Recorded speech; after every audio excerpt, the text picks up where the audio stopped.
África. Lugar de nacimiento de la humanidad. Pero no es el pasado lo que me ha traído aquí, sino el futuro. África se ha conectado a la banda ancha.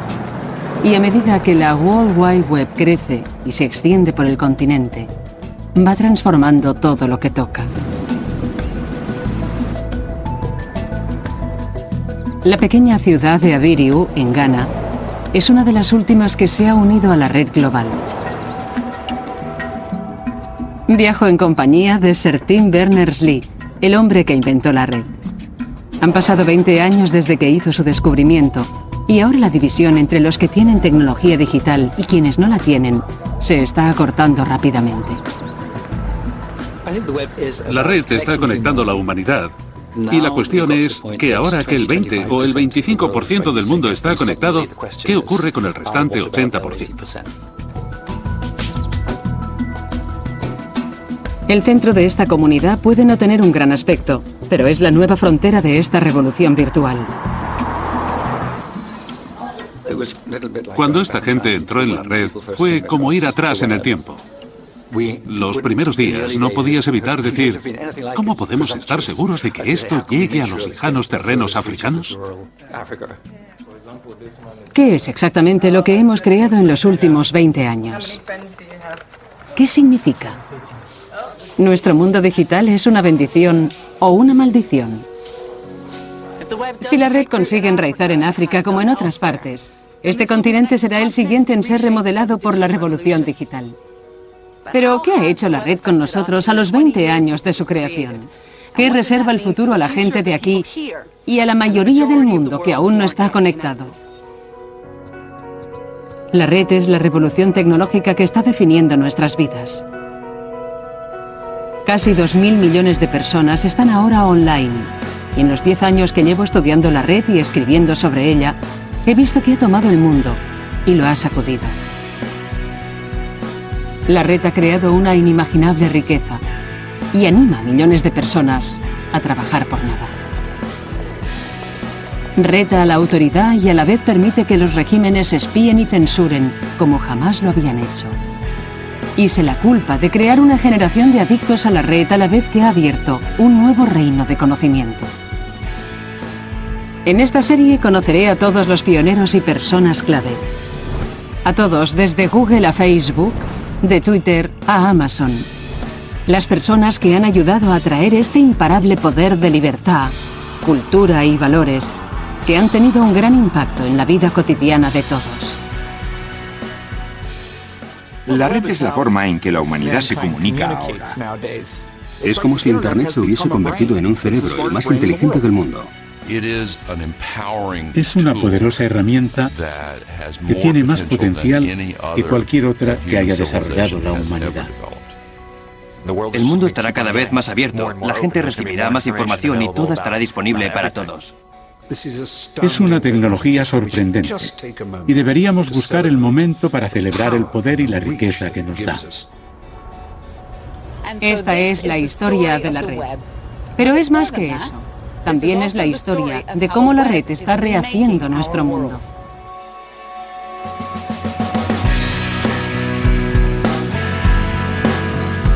La revolución virtual. ¿Libertad en la red? Han pasado más de 2 siglos desde que vimos por última vez algo de semejante importancia y velocidad, como el impacto que ha producido la red.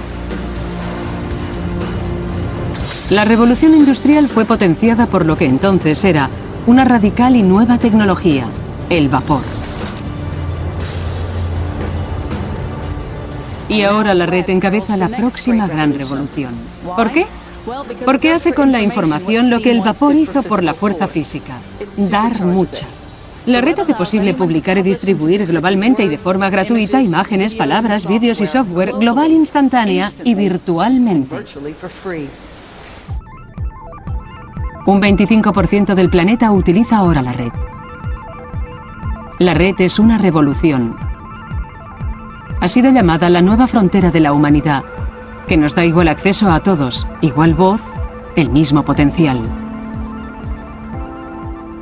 Los pioneros que abrieron el camino a la red piensan en ella como la herramienta definitiva que nos fortalece, envuelta en una actitud, en una ideología online que quiere dar poder a la gente. Internet es una especie de rebelión. La gente se opone a la jerarquía y a la autoridad. Las personas que crearon Internet crearon una rebelión social para una sociedad que quería ser rebelde. Los libertarios han creado un espacio perfecto para las ideas. Ha roto los moldes y ha dado acceso libre a las comunicaciones y la colaboración. La libertad en la red es uno de los objetivos de la red. En este documental quiero estudiar cómo el sueño de libertad se está extendiendo por la red. Cómo está cambiando la noción, largo tiempo mantenida, de la propiedad, el valor y la experiencia. Cómo está retando el modelo de negocio y cómo la igualdad prometida por la red choca con la naturaleza humana, nuestro innato deseo de beneficio y control. Trata del significado de este conflicto y de cómo se ha creado en la red la efervescencia, la seducción y el enorme y poderoso fenómeno que conocemos hoy.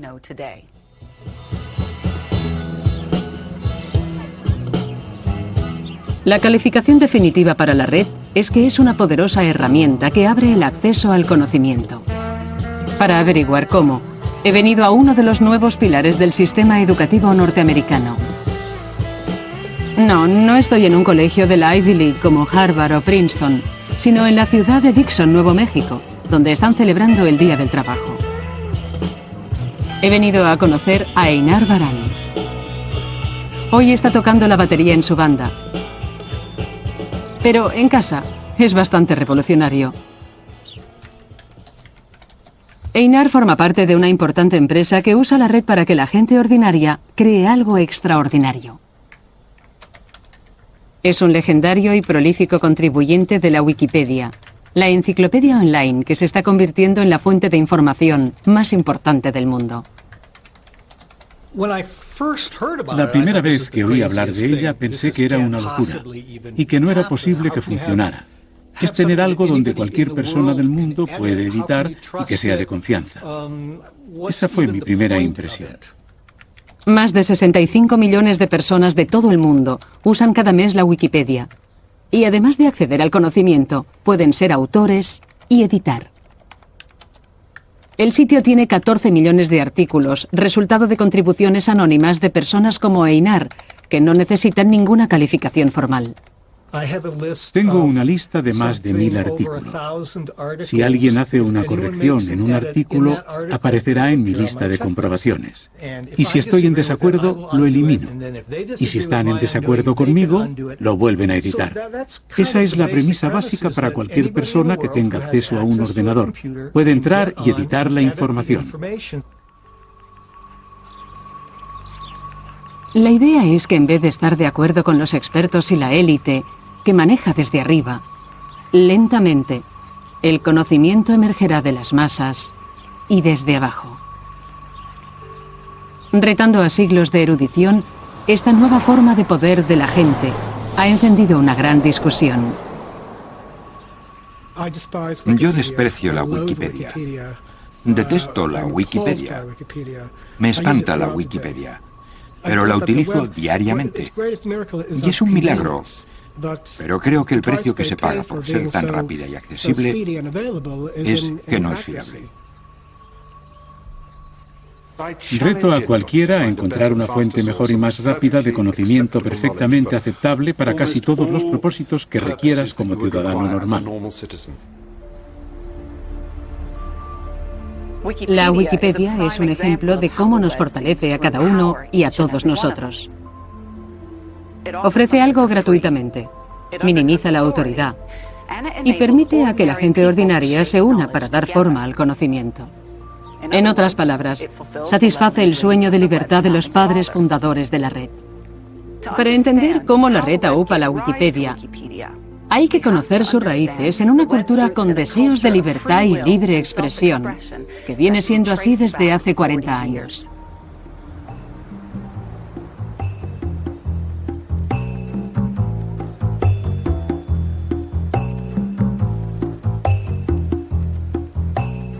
Los deseos de igualdad del mundo online pueden ser rastreados hasta la contracultura de los años 60. ¿Y cuál era el epicentro de este idealismo hippie? San Francisco.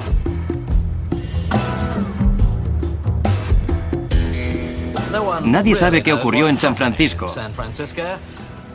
pero fue aquí, el hogar tradicional de lo moderno, donde empezó el movimiento hippie, que rompió la delicada silueta del materialismo norteamericano con un arma definitiva, el amor.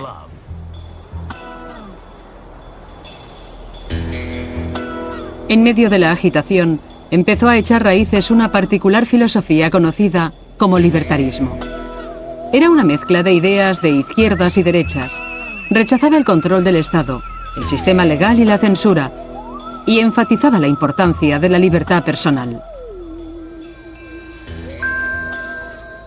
Y mientras el sueño de la contracultura se desvanecía en el mundo real, en los años 70 encontró el lugar más inverosímil en el que podían florecer esas ideas. Los primeros ordenadores estaban reservados a los gobiernos, los ejércitos y las grandes empresas. Pero ahora, por primera vez, modelos más pequeños y baratos empezaban a poner la tecnología en manos de la gente. Y ocurrió algo notable. Este libertarismo de la contracultura encontró una nueva sede en lo que era la temprana Internet.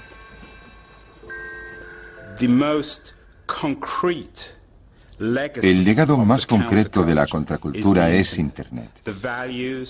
Los valores, la organización y la resistencia a la autoridad están encapsulados en Internet. Los ordenadores más baratos permitieron que se desarrollaran las primeras comunidades online. La que sobrevivió más tiempo y también la más influyente fue llamada The Well. En esa esquina tenemos ahora The Well. Se fundó en 1985, cerca de San Francisco. ¿Dónde si no? Y sin The Well, Facebook, Twitter, MySpace y todas las otras comunidades de la red nunca hubiesen existido. Mucha gente ve a The Well como un lugar para vivir y existir. Y, en cierto modo, gracias a eso, recibimos una gran cantidad de información. Conocí a un miembro de Grateful Dead en The Well. Un porcentaje de personas que están en The Well son rebeldes inteligentes, que han hecho un mundo para sí mismos. Fue The Well lo que puso el libertarismo online. Nadie era más influyente en la dirección de esta extraordinaria transición que el hombre que la fundó. Stuart Brand, que publicó la Biblia de la contracultura, The Whole Earth Catalog, formó parte de un estudio legal del LSD y estuvo con los Panteras Negras. Aquí es donde empezó The Well, y lo que ocurrió aquí ayudó a definir toda la red en el mundo. En la época, un 1% del planeta se encontraba en Internet. The Well dio a mucha gente su primera oportunidad de entrar en el ciberespacio. ¿Cómo era? Debía de haber una sensación de que querías cambiar, revolucionar las comunicaciones, el conocimiento, las comunidades, todo eso. Una evolución en progreso sin tener que alentarla. Dirigida sobre todo por un sentimiento de curiosidad, además de esas cosas que ha dicho usted. En parte, lo que hicimos fue crear un escenario. Teníamos un grupo de gente que aún no eran ricos, que aún no eran poderosos, pero que sabían el potencial que había y la gran oportunidad del espacio que se abría ante nosotros. Usualmente veo las noticias para saber qué ocurre y siempre hay las mismas controversias. A la hora de almorzar en la oficina entramos en The Well y a veces hay charlas sobre mascotas. Hablo de mis gatos. Si he tenido un mal día, me gusta oír charlas sobre cosas sencillas donde toda la gente participa. Había 3 o 4 charlas sobre sexo de diferentes sabores, desde fuertes a suaves. Se hacían confesiones donde nadie decía malas palabras a nadie, dijeran lo que dijeran o hicieran lo que hicieran.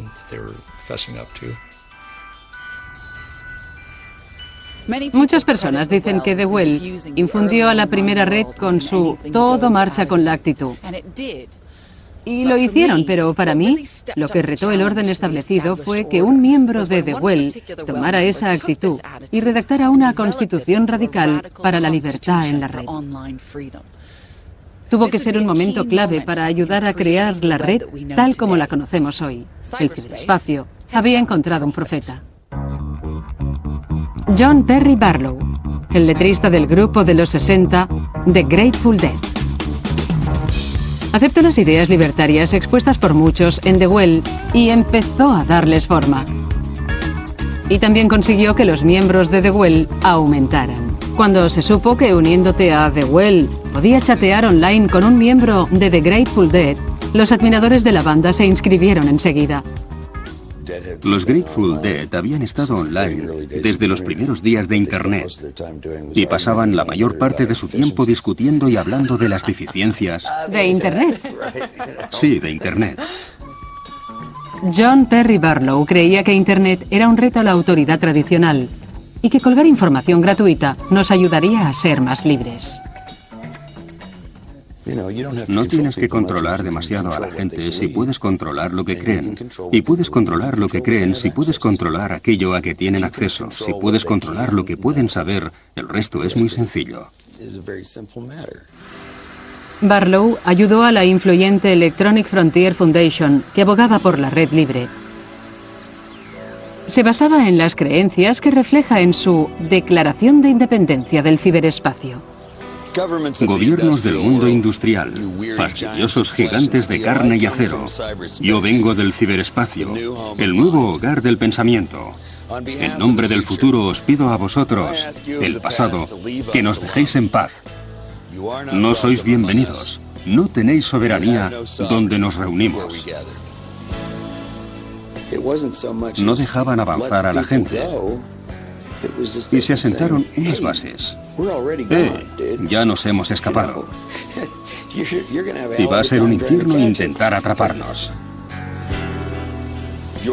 Vuestros conceptos legales de propiedad, expresión, identidad, movimiento y contexto no son aplicables a nosotros. Crearemos una civilización del pensamiento en el ciberespacio. Probablemente será más humana y amable que el mundo que los gobiernos han creado.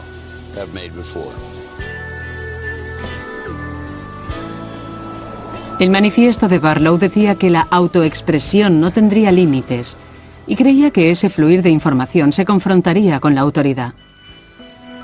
Hoy, el mundo de los blogs, una especie de diarios online y noticias dogmáticas, demuestra que la revolución en la libertad de expresión puede revertir fácilmente en un pensamiento trivial. Pero algunos de los 130 millones de blogs que se calcula que hay están estimulando un nuevo e importante tipo de conversación global. La red permite que la gente se exprese, obtenga ideas, las discuta con otros, se refleje en ellas. Y eso es muy bueno para las ideas, una perspectiva excitante y revolucionaria.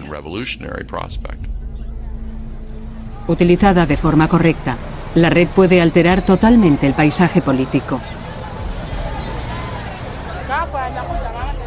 Ori Okolo empezó su blog haciendo campaña por los derechos civiles en Kenia. Pero enseguida desarrolló una nueva y dramática forma de usar la red para documentar la realidad y reforzar el poder de la multitud. Fue impulsada por la terrible violencia que en 2008 siguió a las elecciones en Kenia. Volví a casa para las elecciones. Era la primera vez que votaba y para mí era un momento muy emocionante.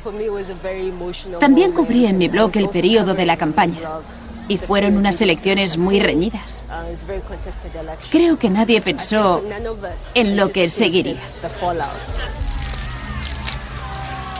Los resultados de las elecciones se discutieron porque se alegó que eran ilegales. La violencia tribal estalló entre los seguidores de los candidatos rivales. Los medios oficiales luchaban por cubrir la crisis. La gente, desesperada, pedía información a sus familiares y estos me la enviaban a mí. Me di cuenta de que los ciudadanos intentaban que no los capturasen. porque es lo que se veía en la televisión. Y pensé que la gente debía recibir individualmente ese tipo de información y que tenía que poner en circulación lo que no se veía en las noticias. Ori reunió un equipo y creó un sitio web llamado Ushahidi. Ushahidi significa presenciar en suajili y permitía informar a la gente ordinaria de los ataques y crear minuto a minuto una imagen de las revueltas. Dando voz al pueblo, presionaron a las autoridades keniatas para que actuaran y acabaran con la violencia. La atención fue extraordinaria, algo que no habíamos imaginado, y enseguida nos dimos cuenta de que era necesaria una especie de plataforma y de que había que convertirla en una herramienta que pudiese utilizar cualquiera. Ushahidi me recuerda los primeros tiempos de la red. Yo creo que ahora nos estamos dando cuenta de que sitios como esos tienen potencial gracias a la tecnología y que el mundo la está aceptando por lo que significa. La capacidad de la red para reforzar el poder de millones de voces individuales no tiene precedentes en la historia humana. Parece ser que hace realidad el sueño de gran libertad. Un cambio igual al que trajo la invención de la imprenta.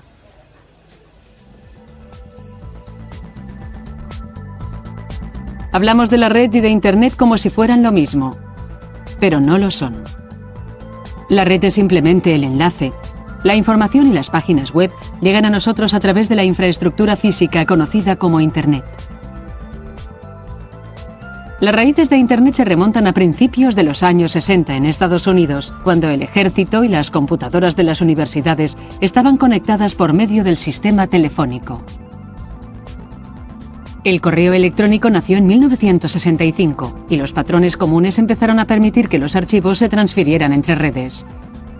Pero conseguir información era aún extremadamente difícil.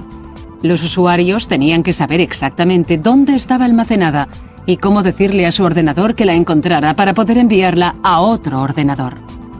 La red como la conocemos hoy, a la que cualquiera puede acceder a casi todo, no existía.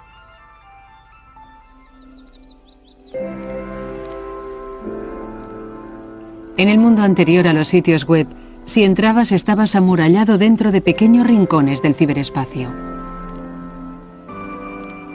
Para crear la red que conocemos ahora, era necesario que alguien escribiera un lenguaje común que pudiese enlazar los datos almacenados en los ordenadores de todo el planeta. Un hombre que inventara la World Wide Web. Inventé la red porque la necesitaba, porque era muy frustrante que no existiera. Creando una red de información global a la que todo el mundo tuviera acceso, la red se convertiría en una tecnología equilibrada. La historia de su desarrollo empieza en el subsuelo, hace más de medio siglo. Esto es el CERN, la Organización de Países Europeos para la Investigación Nuclear, en Ginebra, cerca de la frontera francesa. En 1954, 12 países europeos empezaron a colaborar en un proyecto para romper el átomo y desvelar el misterio de las minúsculas partículas que forman su núcleo.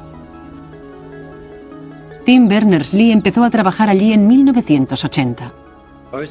El ambiente del CERN era excitante. Había gente procedente de varios países, de diferentes universidades, de distintas compañías, y el software y los ordenadores eran diferentes. Así que la documentación era de sistemas diferentes. No podían conectarse. Había que escribir en papel, a veces en la parte trasera de un sobre, y luego escribirlo en el ordenador. Berners-Lee empezó a desarrollar un nuevo y radical sistema para intentar unir los diferentes sistemas de los ordenadores que utilizaba el equipo de trabajo multinacional. En 1989 redactó un documento con el engañoso y mundano título Información de Administración, una proposición. Escribí un memorando sobre la idea, lo repartí y cuando me lo devolvió, mi jefe escribió en una esquina de la copia, vaga pero excitante. Le gustó el proyecto y me permitió hacerlo en mi tiempo libre. Berners-Lee utilizó software, herramientas y protocolos ya existentes y creó algo revolucionario. Su vaga pero excitante idea se convertiría en la World Wide Web y el 6 de agosto de 1991 el primer sitio web empezó a funcionar en el CERN. Sé que a todos les gusta que diga que fue un gran cambio. En aquel momento fue una efervescencia. Parecía algo increíble. Y empecé a recibir llamadas de todo el mundo. A recibir cartas de todo el mundo. De lugares de todo el planeta preguntándome qué estaba ocurriendo. Y también me llamaron de la BBC, de The Economist, y todo el mundo me preguntaba sobre lo que había desarrollado. Y bueno, les dije que había empezado de una forma muy simple. El sistema de Berners-Lee se hizo universal para conectar el contenido de todos los ordenadores. Su hallazgo fue unir una idea ya existente llamada hipertexto, una forma de enlace entre documentos, a la infraestructura y protocolos de Internet. Para hacer eso asignó documentos a una única dirección o URL.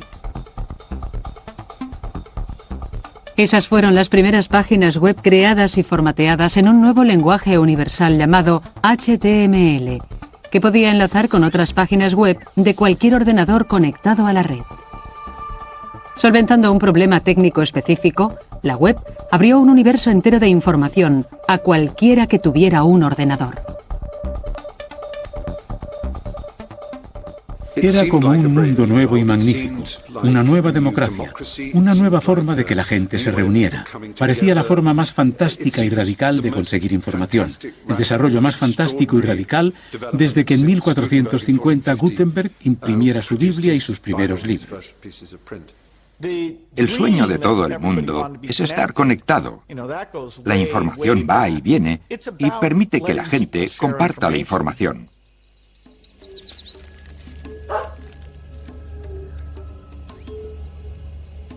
El diseño de la web permite conectar individuos sin una gran riqueza o poder. Hoy, en todo el mundo, el hecho de estar conectados fortalece a individuos como Kudjo Agbebi, un agricultor de Ghana. Yo no sabía utilizar Internet, pero un amigo me introdujo y me enseñó a navegar y encontrar todas esas cosas. Kudjo utiliza la red para aprender a cultivar más eficientemente y competir con agricultores más poderosos. Utilizo Internet para averiguar los precios de los productos y los mercados donde se pueden vender más fácilmente. La administración y el mercado han cambiado mucho. Me siento más unido al mundo. Pero la red es más que una herramienta de poder. Está deliberadamente estructurada de forma que resista a la autoridad.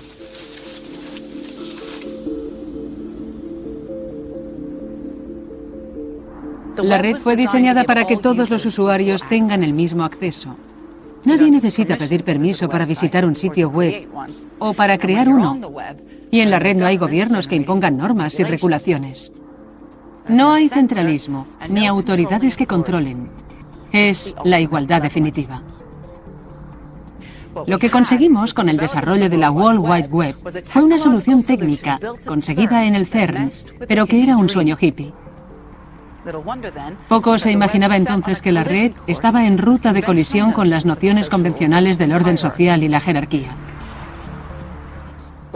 Lo revolucionario era que permitía que la gente fuera libre. Tenía las mínimas restricciones posibles. Te permitía publicar cualquier cosa que quisieras y en cualquier formato. Pero lo verdaderamente importante es que se podía hacer en un servidor sin preguntar nada a nadie.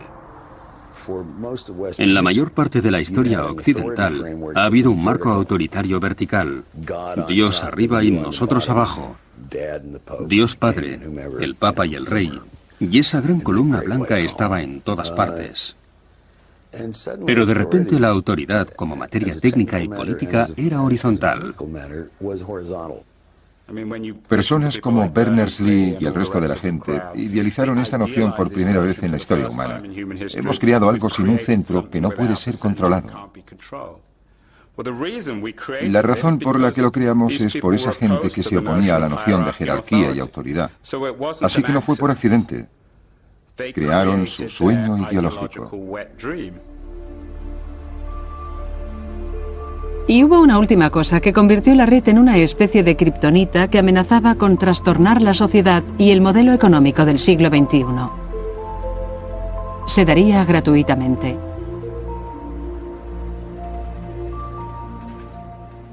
Tim Berners-Lee inventó algo con un poder increíble y no quiso obtener ningún beneficio.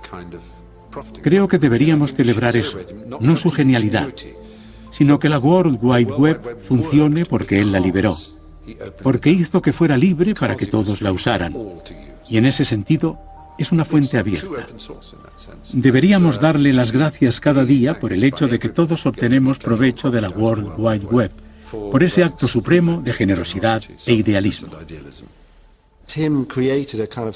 Tim creó una serie de herramientas que entregó al mundo y dijo: he creado esta caja de herramientas. No estoy muy seguro de qué hacer con ella, pero mirad qué podéis hacer. Y de esa forma, regalándola en vez de controlarla, empezó un nuevo y enorme proceso de innovación social y cultural.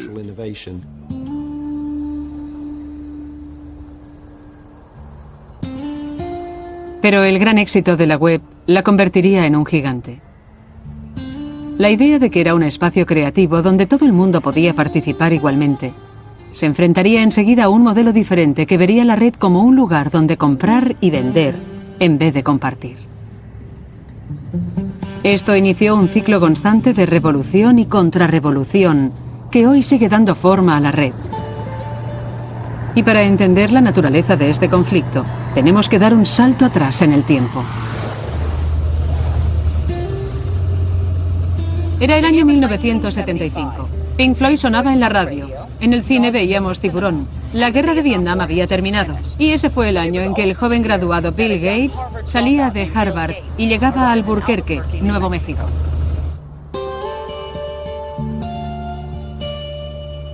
Gates había venido a Nuevo México para trabajar en una pequeña compañía llamada MITS. Hace 30 años, algunos de los mayores clientes de MITS eran grandes entusiastas de los cohetes.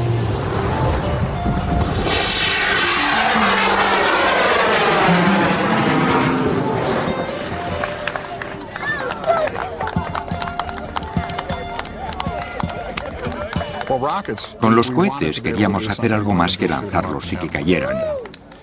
Y MITS Corporation creó el primer paquete de instrumentos realmente pequeño, y de esa forma podíamos obtener datos como hoy hacemos conectándolo al ordenador.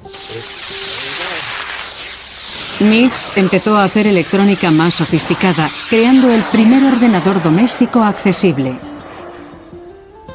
el Altair 8800, ayudando a poner en marcha la revolución que llevaría al mundo a las comunicaciones de hoy. El ordenador personal fue la base donde se crearía la red. Tenía que haber millones de esas máquinas para que la red tuviera sentido. Bill Gates estaba desarrollando BASIC, un programa de lenguaje para el Altair. Vio el potencial para ganar mucho dinero con el software en una época en que la mayoría de usuarios de ordenadores eran aficionados a quienes se daba gratuitamente. Lo presentó en una feria de ordenadores de la costa oeste donde todos comerciábamos con software. Recuerdo a ese chico vestido con su traje diciendo: no deberíais regalar el software a nadie, deberíais cobrar por vuestro trabajo, y todos nos reímos de él. Él tenía un punto de vista diferente. Ahora es un hombre muy rico. Gates había negociado los derechos de cada copia que se vendiera del software del Altair. Y cuando averiguó que los aficionados del club Homebrew Computer de California estaban haciendo copias pirata, se puso furioso. Teníamos una copia de la cinta de la librería que nuestro club había comprado, y si algún miembro del club la pedía prestada durante 2 semanas, cuando la devolvía debía traer 4 copias, y recibimos una carta de Bill Gates que decía muy enfadado: están ustedes haciendo copias de un software que tiene derechos de propiedad, y no deberían. Y eso era como decirnos: tienen que pagar por usarlo. Cuando empezamos Microsoft y algunas personas copiaban la cinta, dije, haremos más software si la gente nos paga. Hay cosas que deben ser libres, pero otras hay que pagarlas. 20 años después, Bill Gates y Microsoft volverían a luchar esa batalla online.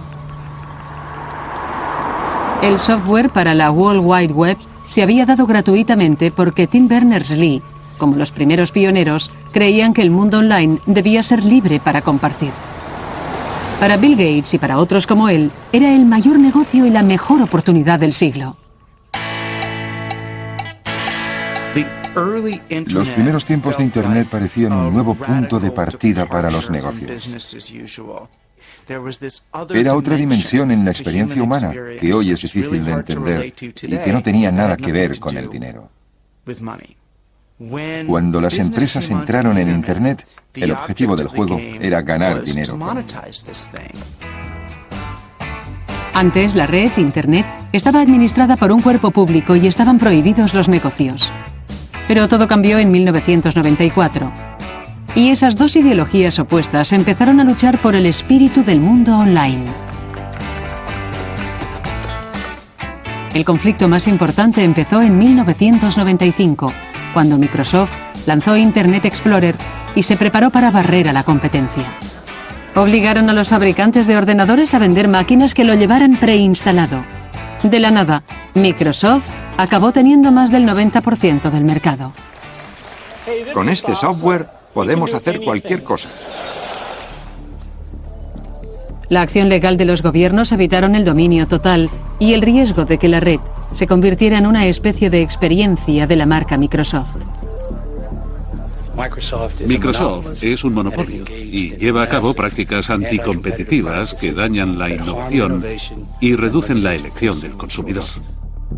Pero la batalla legal no era solo por Microsoft. Había dos ideas totalmente diferentes sobre lo que la red debía ser. Creo que desde el principio ha habido dos puntos de vista compitiendo por la red para entrar en el juego, como sigue siendo ahora. Una es que la red es un lugar de colaboración, para compartir, para que la información sea libre, para que la gente se una y pueda crear cosas en plataformas abiertas y comparta ideas, siguiendo la cultura hippie del club Homebrew Computer, como cuando empezó en los años 70, y luego hay otro, que es el punto de vista de Bill Gates y Microsoft, que dicen, bien, ¿cómo va a pagar su factura? Las disposiciones legales han conseguido que Microsoft haya tenido que plegar sus alas, pero la ideología comercial que representa va en ascenso. Y en esto parecía que la era del auge de los .com había terminado para la explotación. Pero enseguida el equilibrio de poder cambiaría una vez más. Cuando Internet Explorer se popularizó en la red, poniendo a millones de personas online, la gente vio lo que la red podía hacer, para bien o para mal. Su potencial y nuestro potencial propondría un enorme reto a las nociones de propiedad, creatividad y poder. El potencial de la red contraria a los negocios emergió en una nueva y chocante manera. Iba a socavar la noción de siglos de antigüedad de los derechos de autor y de propiedad intelectual. La historia empieza en el dormitorio del colegio de un estudiante de 18 años. Lo empecé porque pensaba que era interesante, aunque era un proyecto sencillo. Unos años después, hizo tambalearse a una industria multimillonaria y más cosas en la línea de fuego. Son personas que están descargando canciones de Metallica. Quieren demandar a todo el mundo entre 13 y 30 años. No lo creo. Mentiría si dijera que no temo a nada o que no tengo miedo de ir a la cárcel. La industria musical sería la primera en descubrir que la red puede destruir los modelos de negocio establecidos. En 1999, Sean Fanning se dio cuenta de que había un software en Internet llamado Napster. Se le ocurrió la idea de usar ese software en la facultad. Compartía la habitación con un compañero al que le gustaba la música rap. Y en esa época fue cuando empecé a tener la idea de que se podría instalar un software que permitiera compartir la música y a la vez acceder a las colecciones de otras personas. Napster aprovechó la oportunidad y pasó a los formatos de CD digital, como el MP3, que eran fáciles de copiar e intercambiar. Permitía compartir música ilegal y gratuitamente a los usuarios de cualquier parte del mundo, en vez de comprarla. El software proporcionaba información sobre la música a todos los ordenadores que se conectaran a él. Los usuarios podían buscar en esa gigantesca base de datos y encontrar los archivos de audio. Cuando averiguaba qué buscaban, Napster conectaba el ordenador que lo guardaba con el archivo de la persona que lo quería. Con un clic del ratón, la música pirata llegó a todo el mundo. La igualdad, el sueño compartido de la red, había provocado un resultado siniestro, animando a miles de personas a violar la ley por primera vez. La banda Metallica se convirtió en la portavoz de la industria musical. Si tenéis derecho a descargar mi música gratuitamente, entonces podemos decir que un fontanero o un mecánico de automóviles también tienen la obligación de arreglaros gratuitamente las averías de fontanería o las averías de vuestro coche. Nunca imaginé que el principio de Napster pudiera cambiar la industria de la música al nivel que lo hizo. Pero han sufrido por verse forzados a entrar en un mundo de distribución digital ilegal. Después de 2 años de batallas legales, en 2001, Napster fue restringido y tuvo que cerrar. Pero otros servicios más sofisticados ocuparon su lugar. En Inglaterra, la industria del entretenimiento dice hoy que el 95% de la música se intercambia en la red sin pagar, y la pérdida de ingresos por las descargas ilegales de películas, software, televisión y música ascienden a 443 millones de euros. La tecnología de nuestros ordenadores nos permite copiar todo instantáneamente y eso supone un nuevo mundo. Tenemos un nuevo mundo por delante y han pasado décadas, siglos para haber llegado a este punto. La red ha amenazado la forma de hacer negocios de cualquier industria tradicional basada en la información y la comunicación. Pero en este dramático cambio hay más complicaciones que el robo y la piratería. También es la forma en la que la red parece permanecer fiel al antiautoritarismo y a los ideales de igualdad. El diseño esencial de la red es la capacidad de extender información global e instantáneamente sin costos, sin control de agentes intermediarios, editoriales y editores de periódicos. Permite a la gente conectarse directamente con otros. Todos pueden tener público o seguidores. En este valiente y nuevo mundo conectado, no hay nadie que sea alguien. Cuando apareció la red por primera vez sentí que se abría un mundo nuevo, porque tenías la oportunidad de publicar algo que no tenías antes. Solo había unas cuantas fuentes donde podías publicar. Puedo ir aquí, puedo ir allí y allí, y estabas limitado. Ahora cualquiera que tenga un iPhone puede colgar un vídeo, un podcast, conectarse con cualquiera y con cualquier medio de comunicación, y a través de un ordenador puede tener acceso a una vasta audiencia. El contenido que generan los usuarios es el guirigay de esta revolución creativa. Se estima que una quinta parte de todo el material de la red es ahora contenido creado por aficionados. La vida humana y animal está ahí. Uno de los mayores distribuidores es YouTube, un sitio web que permite que cualquiera publique sus vídeos. Eso significa que todo el mundo tiene la ocasión de ser visto. Y creo que, como en el pasado, los modelos tradicionales sobrevivirán a las rarezas, que no creo que sean necesariamente sanas para la sociedad. Y que al final, unas cuantas personas tendrán el control de la creación de todo el contenido y el control de la distribución a todo el mundo. YouTube colgó su primer vídeo en 2005. Ahora el sitio se visita más de 1.000 millones de veces al día y ha creado sus propias nuevas estrellas. Siempre digo a la gente que estamos en el escenario, que somos actores, pero yo no considero que seamos un servicio que explota a la gente. Lo que intentamos es dar oportunidades que antes no existían. Sitios superficiales como YouTube, con la promesa de 5 minutos de fama efímera, parecen probar el poder de la igualdad en la red. Pero para muchos usuarios de la red, no todos son ideales revolucionarios, sino una nueva manera de trabajar dentro del sistema. Para personas como Master Shorty, que ha sido nominado recientemente para un premio Movo, es la perfecta herramienta promocional. Estás promocionándote y vendiéndote. Sí. ¿Qué está haciendo Internet para que puedas hacer eso? Internet es lo que ha hecho posible, desde promocionar mi música hasta encontrar productores, hacer mi música y promocionarme en el mercado. Internet es la principal fuente para conseguirlo. Internet está lleno de amantes de la música. Hay una gran comunidad online. Puedes encontrar raperos, cantantes, músicos. Hay un montón de gente metida en ese mundo. Mirando fríamente este mundo de usuarios que generan y se autopromocionan, parece un reto que se puedan establecer industrias y, más que un terreno para obtener beneficios, es una forma de descubrir e incorporar nuevas voces. Puedes destrozar jerarquías. Por ejemplo, las jerarquías del negocio de la música.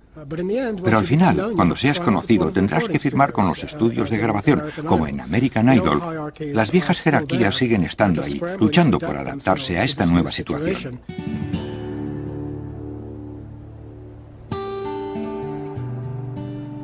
La red facilita la producción y el compartir, pero eso no significa necesariamente que sea democratizar la creatividad. Si lo examinamos detalladamente, empieza a emerger algo más curioso y preocupante. Y se puede ver más claramente en el mundo del blog. Los blogs estaban reservados a aquellos que no querían ser oídos de otra manera. Ahora han pasado a ser algo corriente. Este cambio nos dice que se está haciendo algo importante en el ciclo de la revolución y la contrarrevolución que funciona hoy en la red. Voy de camino para reunirme con una persona clave en los nuevos medios. Arianna Huffington se ve a sí misma como una de las grandes animadoras para la democratización del poder de la red. Soy muy optimista con la red. Creo que es increíblemente importante la manera en que da entrada a millones de personas que de otra forma no tendrían acceso a conversar. Es muy significativo. Pero la realidad del sitio web que Arianna ha lanzado parece más una forma de domeñar los millones de voces que han aceptado su potencial democrático. El Huffington Post es lo que se conoce como un sitio de agregación. Coteja y filtra gratuitamente el trabajo de otras personas de toda la red. Irónicamente, se ha hecho más influyente y cada vez se parece más a los periódicos antiguos. Creo que estamos yendo hacia un futuro híbrido, donde combinaremos lo mejor de los medios tradicionales, precisión, imparcialidad y lo mejor de los nuevos medios, transparencia, inmediatez, responsabilidad. Pero en este mundo híbrido, no todos tendrán igual uso de la palabra, porque los editores filtrarán y excluirán opiniones. El futuro híbrido que yo veo incluirá millones de voces, pero no eliminará a los editores. De hecho, los editores serán más importantes que nunca. Los pioneros de la red creían que liberaría millones de voces nuevas. Pero personas como Arianna Huffington son los nuevos guardianes y restablecen las viejas jerarquías. Creo que el hecho de que alguien como Arianna Huffington venga a simbolizar las cualidades revolucionarias de la red refleja la bancarrota fundamental e intelectual de Internet. Creo que es una mujer interesante, pero es tan revolucionaria como mi perro. Y mientras que los promotores de la red hablan constantemente de su energía inquieta, promiscua y creativa, los hechos indican que no siempre es así. El mundo de los blogs, por ejemplo, está entrando en crisis. De más de 130 millones de blogs activos en 2002, se estima que el 90% están ahora inactivos. Este cambio de poder no es un ejemplo aislado, es la consecuencia del diseño único de la red. Sus primeros seguidores creían que un espacio sin reglas y reglamentaciones estaría más nivelado. Pero yo creo que a medida que la red crece, se produce una paradoja. Parece que está ocurriendo lo contrario. La falta de regulaciones permite que aquellos que tienen mayores recursos griten con más fuerza e impongan su marca y su autoridad. Para entender la verdadera distribución del poder en la red, imaginen el ciberespacio como el espacio. Aquí se ve por primera vez un modelo matemáticamente preciso del tráfico de la red en Inglaterra. Es una galaxia dominada por unas cuantas grandes marcas. Cada mes buscamos en Google más de 38 millones de veces. 1 de cada 3 de nosotros tenemos una página en Facebook. eBay tiene 21 millones de visitas al mes. Y Amazon, 16 millones. La red tiene un motor de búsqueda, un mercado, una librería y una red social importantes. Se puede ver en compañías como Google y YouTube. La agregación masiva de riqueza y poder son de la pequeña élite, principalmente de Silicon Valley. Cuando piensas en ello, es raro que no haya competidores de Facebook. Hay competidores en toda la sociedad capitalista, de la forma que Honda compite con Toyota y Pepsi compite con Coca-Cola. Este hecho demuestra el hecho de que Internet es un lugar limitado, tanto para la libertad empresarial como cultural. En Internet vemos la manifestación de cómo funciona el poder. Se conduce a sí mismo a la oligarquía, a una pequeña élite, e Internet es un perfecto reflejo de eso. Y después de 20 años, cuando gran parte del mundo está empezando a entrar en la red, el hombre que la inventó está preocupado por su futuro. Me preocupa que se centralice el control y que en algunos países los controle el gobierno y en otros las empresas, y que eso haga que siempre tengamos que estar alerta porque debido a esos hechos haya temor a usar la red. ¿Significa que esos nuevos bloques de poder terminen con los días de libertad en la red?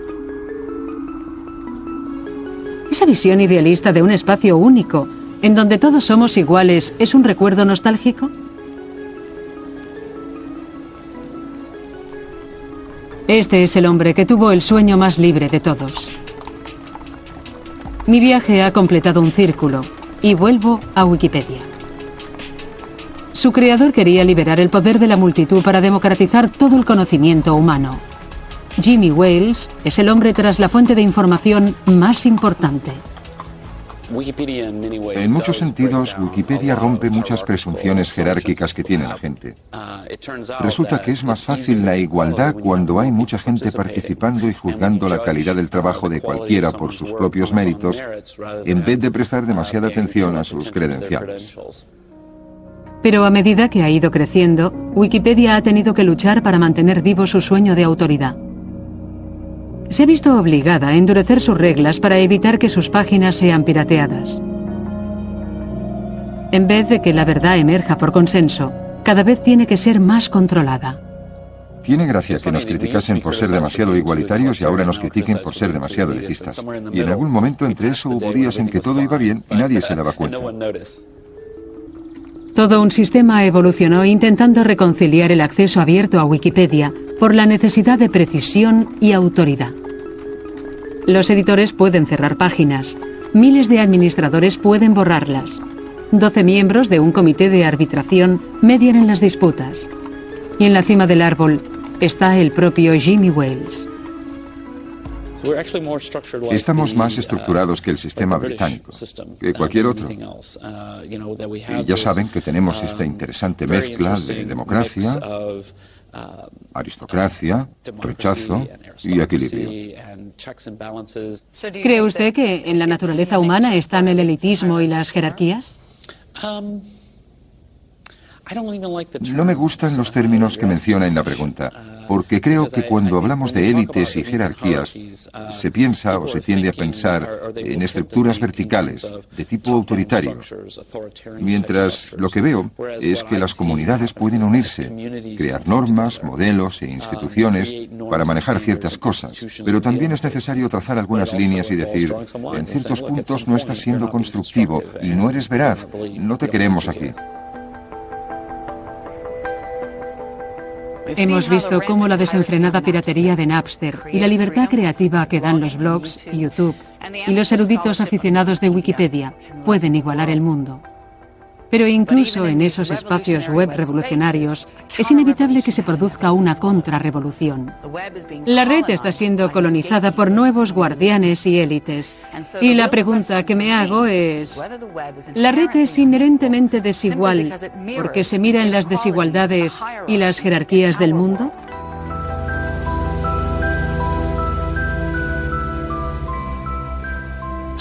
Alguien tiene que hacerse cargo. Eso me lo enseñaron en el ejército. Y créanme, tiene que haber alguien responsable de todo lo que haga el sistema y de los fallos. Aparecerán las jerarquías. Es rara la especie que no tiene un orden. Yo creo que la red acabará teniendo los contornos de lo que siempre ha sido la cultura. Habrá jerarquías, habrá élites y como toda la tecnología, Internet no es una cura para la naturaleza humana, es una ampliación de la naturaleza humana, de lo bueno y lo malo que tiene. He dicho que debe ser abierta y libre en el sentido de libertad y descentralizada, pero creo que sería un gran error asumir que si te conectas a Internet eres igual que los demás. Para mí, la pregunta más importante sobre la red es si sus principios idealistas han pasado a la historia. Yo no lo creo, porque pienso que la red es algo más que un simple reflejo de nuestro mundo y que se reinventa a sí misma indefinidamente, dando más poder a la gente que la utiliza, aunque una parte de la red está cerrada, colonizada y controlada. La tecnología abre nuevas fronteras. Es un espacio de perpetua innovación. Nadie puede detenerlo, pero tenemos que ocuparnos de él. Esta revolución virtual es un extraordinario desafío, una inmensa responsabilidad y una extraordinaria oportunidad.